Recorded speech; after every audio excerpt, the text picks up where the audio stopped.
हरे कृष्णा। राधे राधे दोस्तों, कैसे हैं आप सभी लोग। आशा करती हूँ कि आप सारे फ्रेंड्स बहुत ही ज़्यादा अच्छे होंगे। मैं भी बिल्कुल ठीक हूँ और आप सभी मित्रों का मेरे चैनल इंडियन ब्लॉग शिखा में बहुत बहुत स्वागत है। सो फ्रेंड्स, आज मैं आप सभी के साथ शेयर करने जा रही हूँ माघ मास के कृष्ण पक्ष में पड़ने वाली षष्ठ तिला एकादशी की पूजा विधि। तो आज मैं आप लोगों को पूजा विधि भी दिखाऊंगी और साथ में इसके महत्व के बारे में जानेंगे और इस व्रत को करने से इसका क्या फल हमें प्राप्त होगा, इस वीडियो में हम ये सब जानेंगे। तो षष्ठ तिला एकादशी किस दिन पड़ रही, किस तारीख को पड़ रही है, कब हमें मनाना है, कैसे करना है पूजा, ये सब मैं डिटेल में आपको इस वीडियो में बताने वाली हूँ। तो चलिए वीडियो प्रारंभ करते हैं और पूजा अपनी शुरू करते हैं। वीडियो पसंद आए तो प्लीज़ वीडियो को लाइक कीजिएगा, ज़्यादा से ज़्यादा शेयर कीजिएगा। चैनल पर पहली बार आए हैं तो चैनल को भी सब्सक्राइब कीजिएगा। तो सबसे पहले मैं आपको यहाँ पर पूजा विधि भी बताती जा रही हूँ और साथ में इसके महत्व के बारे में आगे जानेंगे और इस व्रत को करने से हमें क्या फल प्राप्त होगा वो भी मैं आपको बताऊंगी। एकादशी के दिन सबसे पहले आपको ब्रह्म मुहूर्त में उठना है सुबह में। जैसा कि आप देख सकते हैं बिल्कुल अंधेरा है अभी और मैं सुबह उठ के सबसे पहले अपने मुख्य द्वार की साफ सफाई करती हूँ और इसके पश्चात में यहाँ पर एक दीपक जो है मैंने इस तरह से प्रज्वलित किया। तो सबसे पहले आपको इस तरह से मुख्य द्वार की पूजा करनी है।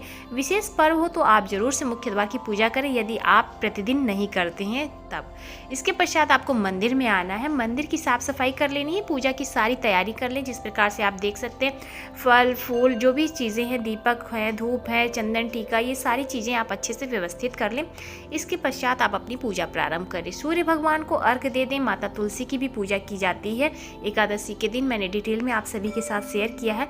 सबसे पहले मंदिर में आपको आचमनी करनी है, आचमनी से शुद्धिकरण करना है, पवित्रीकरण करना है। इसके पश्चात आपको अपनी पूजा प्रारंभ करनी है। देखिए, एकादशी का विशेष महत्व होता है। एकादशी व्रत करने से हमारे जीवन में सभी पापों से हमें मुक्ति मिलती है, क्योंकि नित्य प्रतिदिन हमसे कोई ना कोई पाप तो जरूर होता है। उस पाप से मुक्ति पाने के लिए एकादशी का व्रत सबसे महत्वपूर्ण माना गया है। सबसे पहले आपको आचमनी शुद्धि पवित्रीकरण करने के पश्चात अपने मंदिर में इस तरह से दीपक प्रज्वलित करना है। मैं आपको पूजा विधि बताती जा रही हूँ, महत्व मैं आगे बताऊंगी। तो यहाँ पर आप इस तरह से सबसे पहले अपने मंदिर में दीपक प्रज्वलित कर लें, धूप प्रज्वलित कर लें। श्री गणेश जी की पूजा सबसे पहले की जाती है। सबसे पहले सर्वप्रथम गणेश जी की पूजा करें। सभी देवी देवताओं को इस तरह से आप जो है स्नान श्रृंगार पूजा आप कर सकते हैं। एकादशी के दिन हम अपने मंदिर में जब चौकी लगा के पूजा करते हैं, उसके पश्चात पहले ही हमें जो है अपने सभी देवी देवताओं का पूजा कर लेना चाहिए। जो भी हमने अपने मंदिर में देवी देवताओं को विराजमान करके रखा है, उन सभी का स्नान, पूजा, श्रृंगार, भोग प्रसाद इत्यादि हमें कर लेना चाहिए। इसके पश्चात हम चौकी लगा के पूजा करेंगे। तो जैसा कि आप देख सकते हैं यहाँ पर मैंने जो है सभी देवी देवताओं की पूजा कर ली है। सर्वप्रथम गणेश जी की पूजा की जाती है। तो इस प्रकार से आप गणेश जी की पूजा कर लें, अपने मंदिर में सभी देवी देवताओं की पूजा आराधना कर लें। तत्पश्चात अब आपको जो है एक चौकी लगानी है। मंदिर में आप एक चौकी लगा के भी पूजा कर सकते हैं और आप जो है मंदिर में जिस जगह आप अगर श्री हरि भगवान विष्णु जी को विराजमान करके रखें तो आप मंदिर में भी पूजा कर सकते हैं। मैं इस तरह से करती हूँ। तो सबसे पहले आपको एक चौकी लगानी है, पीले वस्त्र उस पर बिछाने हैं और तिल का विशेष महत्व होता है। तो आपको तिल और थोड़े से, यहाँ पर आप देख सकते हैं मैंने सफ़ेद तिल और काले तिल दोनों ही लिए हैं, थोड़े से पुष्प मैंने लिए हैं। इसके पश्चात हमने यहाँ पर दीपक रखा है और यहाँ पर हम कलश की स्थापना करेंगे। देखिए, एकादशी के दिन हो सके तो आप अखंड दीपक जरूर से प्रज्वलित किया करें, नहीं तो विशेष एकादशी पे आप अखंड दीपक जो है प्रज्वलित कर सकते हैं। यहाँ पर मैंने जो है अखंड दीपक प्रज्वलित करने के लिए इस तरह से दीप रखा है। अब यहाँ पर कलश में हम जल रखेंगे। इसमें हमने जो है थोड़ा सा तिल डाल दिया। ये जो आप सफ़ेद देख रहे हैं, ये सफ़ेद वाली तिल मैंने ली है। सफ़ेद तिल, काली तिल मैं दोनों ही यूज़ करती हूँ, नहीं तो आप लोग को लगेगा कि मैंने चावल लिया है। चावल आज के दिन नहीं लिया जाता है, निषेध माना जाता है। तो इस तरह से आप तिल ले सकते हैं अक्षत के रूप में, पुष्प ले लें, तुलसी का पत्र ले लें और इसे आप कलश में इस तरह से रख दें, स्वस्तिक बना लें, मौली लपेट लें, कलश की स्थापना कर लें, दीपक प्रज्वलित कर लें, धूप प्रज्वलित कर लें, दीप देव की पूजा करें टीका चंदन करके। इस प्रकार से आपको जो है पूजा करनी है। तो आप इस तरह से कलश स्थापना करके और अखंड दीपक जो है प्रज्वलित करके भगवान श्री हरि विष्णु जी के सभी स्वरूपों की पूजा आप कर सकते हैं, स्नान करा सकते हैं। अब मैं आपको महत्व के बारे में बताती हूँ। माघ मास के कृष्ण पक्ष में मनाई जाने वाली एकादशी को ही षष्ठ तिला एकादशी कहते हैं। इस दिन भगवान श्री हरि विष्णु जी की पूजा का विशेष महत्व होता है। साथ में तिल का विशेष प्रयोग किया जाता है। दान पुण्य करने से इसके विशेष महत्व बताया गया है। इस दिन विष्णु जी भगवान की पूजा करने के लिए तिल का विशेष महत्व बताया गया है। तिल से हमें पूजा करनी होती है और इसीलिए इस एकादशी को जो है षष्ठीला एकादशी कहा गया है। षष्ठीला एकादशी में जो है तिल का 6 प्रकार से प्रयोग किया जाता है। जैसे कि आप नहाने के जल में सर्वप्रथम जब आप एकादशी के दिन स्नान करें तो आप तिल से जो है थोड़े से उपटन बना के भी आप लगा सकते हैं। इतना समय तो नहीं होता है हम सभी के पास, आप केवल जल में ही थोड़े से तिल डाल के स्नान कर सकते हैं एकादशी के दिन। तो जल में स्नान, तिल का जो है जल में स्नान करने से इससे हमें आरोग्य की प्राप्ति होती है। तिल से हवन करने से, तर्पण करने से इसके शुभ फलों की प्राप्ति हमें होती है। इस प्रकार से आप जो है तिल का 6 प्रकार से आप प्रयोग में ला सकते हैं। अब यहाँ पर हम पूजा विधि जैसा कि मैं आप लोगों के साथ शेयर कर रही हूँ, आप देख सकते हैं। सबसे पहले हमें प्रभु को स्नान कराना है। वस्त्र रूपी मौली अर्पित करेंगे, पुष्प चढ़ाएंगे, माला चढ़ाएंगे, टीका चंदन करेंगे, प्रभु को भोग अर्पित करेंगे और इस तरह से प्रभु के पास जो है हम जल रखेंगे। जो है ठाकुर जी की पूजा करेंगे, शालिग्राम जी को स्नान कराएंगे और लड्डू गोपाल को स्नान कराएंगे। स्नान में विशेष जो है तिल का प्रयोग करना है। हमें इस बात का ध्यान रखना है कि षष्ठीला एकादशी के दिन हम जो है तिल का विशेष प्रयोग करें। आप जो है तिल से उपटन बना के आप प्रभु को लगा के उनको स्नान करा सकते हैं। जल में जो है तिल का जो है डाल के तिल से स्नान करा सकते हैं। इस प्रकार से तिल से हवन भी किया जाता है। मैं आगे की वीडियो में आपको आगे की पूजा में ऐसे दिखाती जाऊंगी। मैंने आपके साथ शेयर अभी किया ही है नेक्स्ट पहले वीडियो में कि किस प्रकार से आप तिल से हवन कर सकते हैं। तो जैसा कि आप देख सकते हैं, हम जो है सबसे पहले तिल से स्नान कराएंगे, प्रभु का सुंदर सा श्रृंगार करेंगे और इस प्रकार से जो है उनको विराजमान करेंगे। तो एकादशी विशेष महत्व होती है, इस प्रकार से आप तिल का प्रयोग कर सकते हैं। 6 प्रकार से किस प्रकार से तिल का हमें प्रयोग करना है मैं आपको बताती हूँ। सबसे पहले जो है तिल से आपको स्नान करना है। तिल का आपको उपटन लगाना चाहिए। तिल से बनी हुई वस्तुएं प्रभु को अर्पित करनी चाहिए। तिल का भोग आपको सभी लोगों में प्रसाद के रूप में बांटना चाहिए। तिल से तर्पण किया जाता है। तिल को जो है दान भी दिया जाता है। इन सभी का विशेष महत्व होता है। तिल से तर्पण करने से हमारे पितृ प्रसन्न होते हैं, उनका आशीर्वाद हम पर सदैव बना रहता है। तिल दान करने से हमें जो है सुख संपत्ति की प्राप्ति होती है। इस प्रकार से तिल का विशेष महत्व बताया गया। तिल का उपटन लगाने से, तिल से स्नान कराने से हमारे जो शरीर के रोग होते हैं वो दूर होते हैं, आरोग्य की प्राप्ति होती है।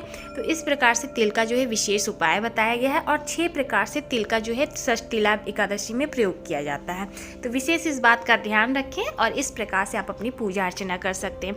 तिल षष्ठीला एकादशी व्रत करने से हमें हमारे जीवन के जो भी हमने पाप किए हैं, जन्म जन्मांतरों के पाप से हमें मुक्ति मिलती है, मोक्ष की प्राप्ति होती है, सुख संपत्ति हमें प्राप्त होती है, संतान की प्राप्ति होती है।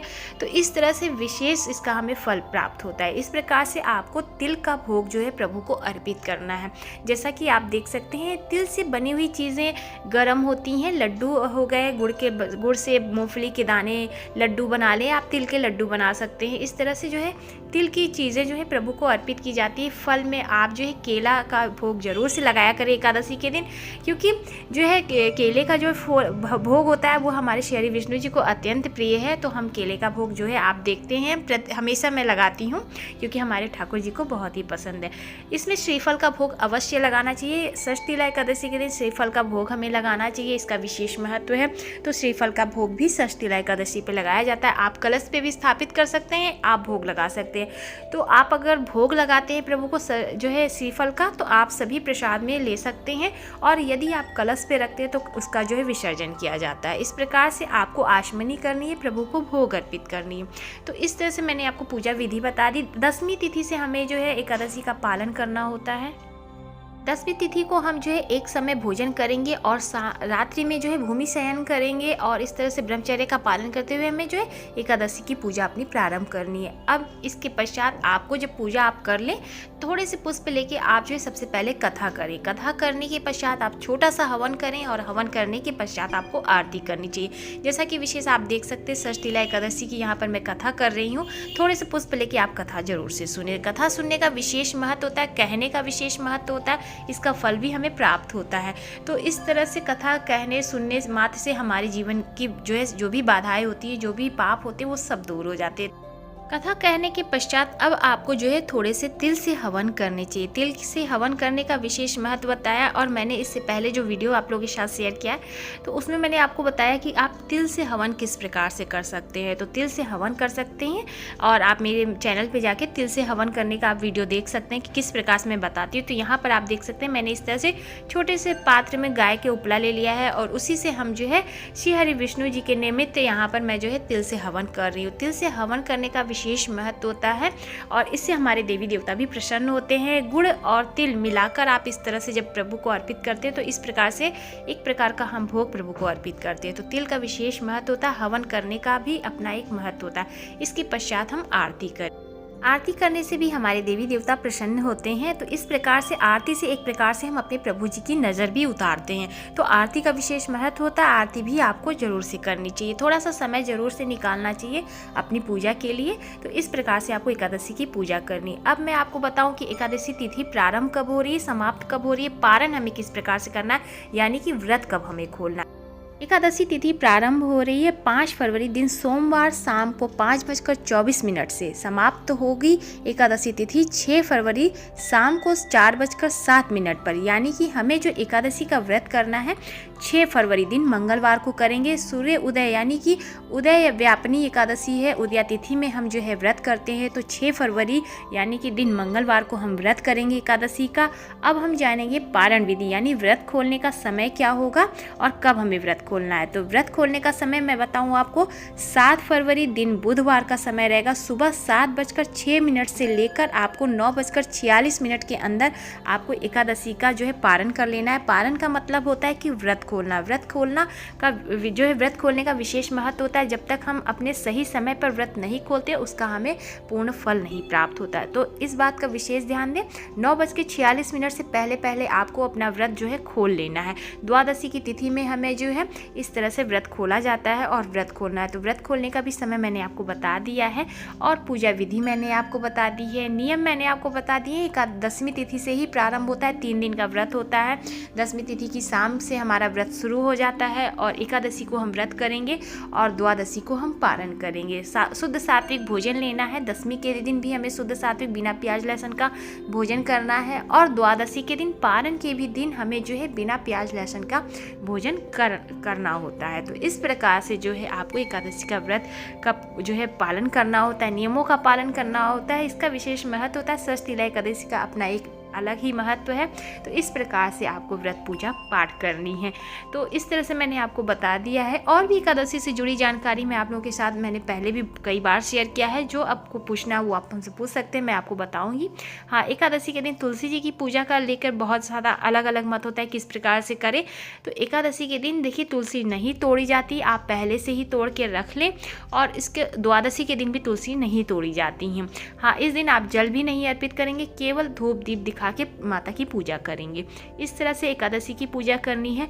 भोग प्रसाद में ठाकुर जी को मंदिर में जो भोग लगाएंगे वह आप जो है फलाहार का भोग लगाएंगे। व्रत का जो है प्रभु का बहुत एक क्वेश्चन आया था, अरे व्रत तो ठाकुर जी का नहीं होता हमारा होता है तो हम भोग नहीं, आप जो भी फलाहार का भोग लगा सकते हैं। ठाकुर जी को भी फलाहार का भोग लगाया जाता है।